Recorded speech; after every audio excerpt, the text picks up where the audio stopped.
त्योथर क्षेत्र में शिक्षा के क्षेत्र में अतुलनीय कार्य करने वाले श्री रघुराज प्रताप सिंह जी के द्वारा एक छोटा सा बीज बोया गया, जो आज एक विशाल बट वृक्ष की तरह हो गया। सोहागी पीजी कॉलेज में आज लोकतंत्र की स्थापना में न्याय एवं पत्रकारिता की संगोष्ठी का आयोजन किया गया, जिसमें मुख्य अतिथि के रूप में वरिष्ठ पत्रकार श्री मधुकर द्विवेदी जी, श्री राम लखन गुप्त जी पत्रकार, चंदन मिश्र जी, दिनेश द्विवेदी पत्रकार, विद्यालय के प्राचार्य श्री अभिनय सिंह जी एवं प्रबंधक जी मौजूद रहे। आइए आपको वरिष्ठ पत्रकार श्री मधुकर द्विवेदी जी का वक्तव्य सुनाते हैं।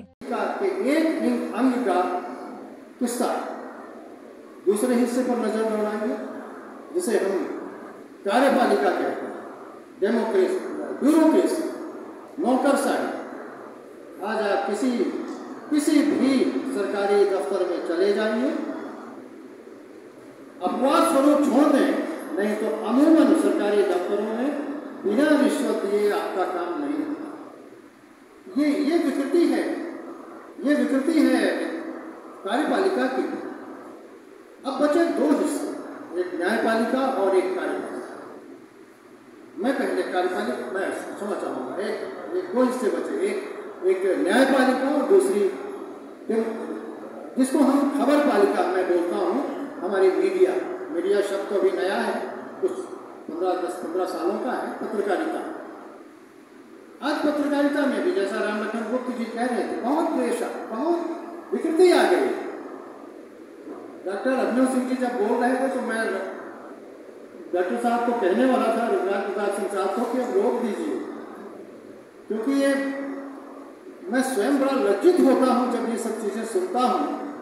मैंने मेरे 45 वर्ष की पत्रकारिता के जीवन में कभी एक उंगली किसी कोई नहीं उठा पाया, लेकिन जब आज देखता हूँ कि एक कस्बे में 45 पत्रकार नजर आते हैं और उनको ये देखना पड़ता है, उनमें उनके गुण देखने पड़ते हैं कि ये पत्रकार हैं भी कि नहीं भी हैं। लेकिन अब क्या करेंगे, समाज है, बड़ा समाज है, सब तरह के लोग हैं। पत्रकारिता के नाम पर ऐसे लोग कलंक होते हैं। कैसे, कहाँ के पत्रकार? अगर पत्रकार नैतिक रूप से, चारित्रिक रूप से गिर जाए तो कहाँ वो पत्रकार है? वो तो पत्रकार है। तो डॉक्टर साहब अभिनव सिंह जी, आप ऐसे पत्रकारों से बिल्कुल मत चिंतित होइए। पत्रकार कभी आपसे ये नहीं कहेगा कि कुछ खर्चा पानी का इंतजाम करो, कभी नहीं कहेगा। चंदन कभी नहीं कहेंगे आपसे, क्योंकि उनका नाम ही चंदन है, वो चंदन की तरह ही रहेंगे हमेशा। लेकिन तमाम ऐसे कांटेदार लोग भी हैं, आप उनको उनसे बिल्कुल मत करिए और उनको पत्रकार मानिए ही नहीं। काहे के पत्रकार है? उनका कोई लोड ही नहीं पत्रकार का। पत्रकार की जो भूमिका होती है वो बड़ी यशस्वी होती है। और आज अगर पत्रकारिता को आप नजरअंदाज कर दें तो इस देश की डेमोक्रेसी ध्वस्त हो जाएगी। अगर लोकतंत्र जीवित है तो उसके पीछे सिर्फ मीडिया है इस देश का। मैं मानता हूं कि मीडिया में बहुत सारे विकार आए हैं, दो राय नहीं है, बहुत सारे विकार आए हैं। बड़े बड़े घराने बिके हुए हैं। आज ये गोदी मीडिया ये शब्द आया है उन्हीं लोगों के लिए, लेकिन इस भीड़ में वो चेहरे भी हैं जिन पर कोई दाग नहीं है, जिनका सारा जीवन अच्छाई और सच्चाई को परिभाषित करते हुए, उसको रेखांकित करते हुए बीत रहा है। आज भौतिक युग है, उस भौतिक युग में तमाम लोग बेलीक हो जाते हैं, और बहुत सारे पत्रकार, बहुत सारे न्यायाधीश आज भी अपनी भूमिका में अडिग रहते हैं। अब तो न्यायपालिका के बारे में कहा जाता है कि हम जेल में रखते हैं जज साहब को। कई जज जेल में रहने भी लगे हैं, लेकिन अनेक ऐसे जज हैं जिनको आप बिल्कुल नहीं खरीदने का सोच भी नहीं सकते। हर क्षेत्र में, राजनीति में कितना विकार आया है, जैसा मैंने कहा आप सब लोग देखते हैं, लेकिन अभी गिने चुने राजनीतिक भी हैं जो अच्छे हैं, ईमानदार हैं, नैतिक हैं, जिन पर आप गर्व कर सकते हैं। लेकिन उनकी संख्या पूरे देश पे अगर आप नजर दौड़ाएं तो उंगलियों में गिने जाने लायक है। बड़ा मुश्किल होता है जब हम आप इस विषय पर चर्चा करते हैं कि किनको ये कहा जाए कि ये हमारे आदर्श हैं, किस क्षेत्र में हम किसको आदर्श माने, जिसको देखें वही तो गिरा हुआ है, वही तो पतित है। इसलिए अगर हम अपने को, जैसा चंदन कह रहे थे कि हमें अपने को देखना है सबसे पहले, और अगर हम अच्छे हैं निश्चित तौर पे मानिए कि वो हमारी दृष्टि अगर अच्छी है तो हम अच्छाइयों की ओर देखेंगे। कई बार हम अच्छाइयों में भी बुराइयां देखते हैं। मेरी अपनी मान्यता है कि हम बुराइयों में भी अच्छाइयां देखें।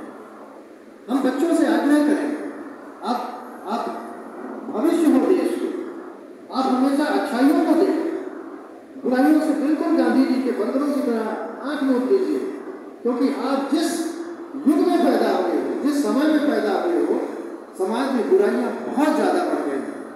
इसलिए आप अपना एक लक्ष्य पढ़ाई करें, अपना लक्ष्य रखो जीवन में अच्छा नागरिक बनने का, अच्छे संस्कार ग्रहण करने का, माता पिता का, गुरुजनों का सम्मान करने का भाव आपके अंदर हो, तभी आप एक देश के एक ऐसे अच्छे नागरिक बन जाएंगे जिस पर हमारा देश गर्व करेगा। आज देश में जितने आप वैज्ञानिकों की ओर देखिए, इंजीनियर्स अच्छे देखिए, अच्छे डॉक्टर्स देखिए, जिस भी क्षेत्र में आप जाएंगे अच्छे कृषि वैज्ञानिक देखिए। आज इसरो के वैज्ञानिक गांव में पैदा हुए हैं। अभी आप जिनकी तस्वीर देख रहे हैं डॉक्टर कलाम साहब को, उनके गांव में गया हूं, उनके घर को भी मैंने देखा है।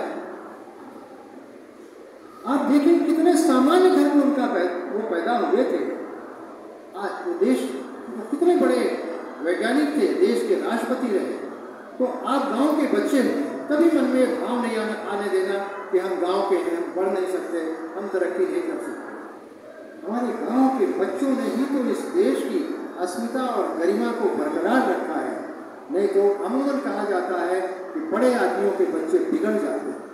मैंने अपनी आंखों से बिगड़ते बच्चों को देखा है। लेकिन गांव के वो बच्चे जो